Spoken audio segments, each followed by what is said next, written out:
Jangan. Bahasa Indonesianya, ngimpi. Orang sukses dan orang gagal sama-sama punya waktu 24 jam. Yang membedakannya adalah orang sukses memanfaatkan waktu 24 jamnya itu, sedangkan orang gagal menyia-nyiakan 24 jamnya itu. Bagaimana bisa nasib bisa berubah, sedangkan tindak tanduk kita tidak pernah kita rubah? Berapa jam dalam satu hari yang 24 jam itu kita lakukan untuk merubah hidup kita? Berapa jam dalam satu hari itu kita lakukan untuk meraih semua impian kita? Coba kita jawab masing-masing dalam hati kita. Kamu berharap hidupmu bisa berubah, tapi main gamemu dari pagi hingga pagi lagi. Kalau impiannya pengen jadi seorang gamers profesional sih nggak masalah. Tapi kalau sudah bertahun-tahun main game dan tidak ada perubahan dari permainan itu, pertanyaannya adalah Anda serius mau jadi gamers profesional atau Anda hanya akan buang waktu? Ingin mengajikan orang tua, ingin orang tua bangga, tapi nonton drama Korea berseri-seri sampai sholat aja sampai lupa. Bagaimana Allah bisa merubah nasibmu? Kalau kamu nonton drama Korea, ingin belajar menjadi seorang sutradara atau seorang bintang film, ya nggak masalah sih.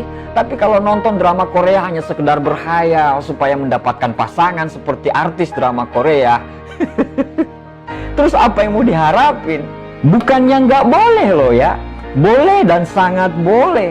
Tapi jangan sampai overdosis. Karena begini, kamu sibuk nonton TV, tapi di sisi lain banyak anak muda yang menghabiskan waktunya untuk baca buku.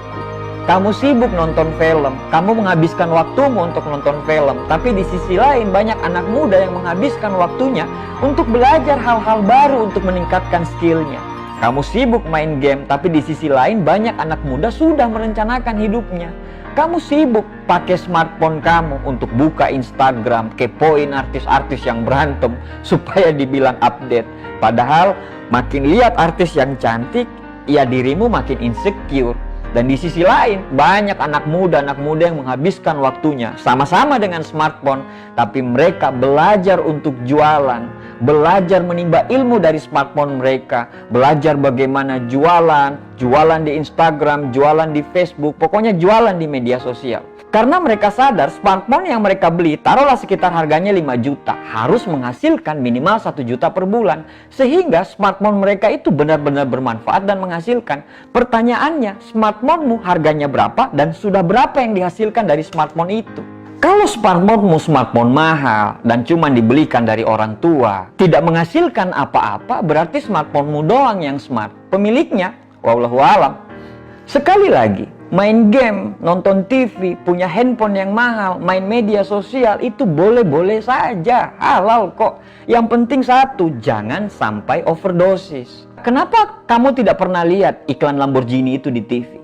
Karena perusahaan mobil Lamborghini itu tahu bahwa yang mampu membeli mobil miliaran mereka itu mungkin tidak pernah nonton TV.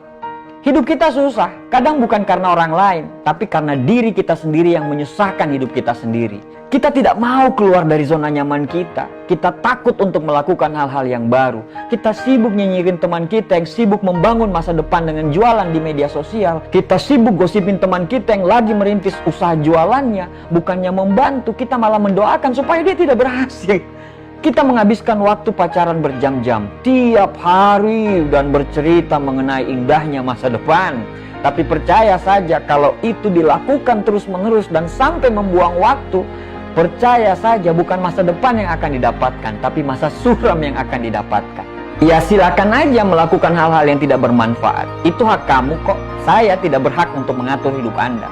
Tapi saya ingatkan kepada kamu bahwa saat kamu menghabiskan waktumu dengan hal-hal yang tidak bermanfaat, di sisi dunia lain banyak sekali anak muda yang menghabiskan waktunya untuk mencari tambahan penghasilan, sibuk dengan organisasi-organisasi untuk meningkatkan soft skill-nya. Karena mereka tahu dengan soft skill itu mereka akan sangat terpakai di lingkungan pekerjaan. Banyak sekali anak muda yang menghabiskan waktunya di majelis taklim untuk mempertajam ilmu agamanya. Jangan sampai kamu menyesal nantinya. Jangan sampai kamu tidak jadi apa-apa nantinya. Berubahlah dari sekarang.